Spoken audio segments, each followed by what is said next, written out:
Dave crossed the line. This is the funny part about Dave. Dave is that one magical guy who came south, and this fascinates me, was a huge Richard Petty fan, named his son Richard. Did you know that? Dave Marcis? Dave Marcis named his son Richard because he was a huge Richard Petty fan. So he comes south, and he comes as an independent. And then he gets a ride in the 71 car, which was basically Bobby Isaac? Bobby, it was the Harry Hyde car. The K&K Insurance 71. Man. Drove the 71 car, drove for Jim Stacy, drove for Roger Penske, drove that freaking Matador, Javelin, whatever for Penske before Donahue and those guys drove it. He was one of the guys.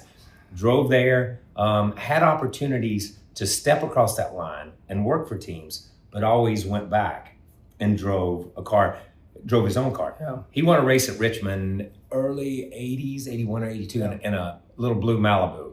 I'll never forget this. And he kicked their butt that day, man. And that was such a huge upset. And, you know, everybody goes back and I say this, and this comes from being old school. Everybody goes back when I think Tony won a race and it was like the first owner driver to win a race and all that stuff. And I'm like, yeah, Marcus is like the guy. He's the guy. Marcus is the owner driver that wins races. You know, the guy who had nothing, who put it all together, who threw it out there on the line on a Sunday at Richmond and kicked all the big boys' butts. Yeah. And when it was all over with, you know, Marcus still went back and jumped in his truck and drove it home himself and snatched that motor out on Monday morning all by himself and did it all by himself.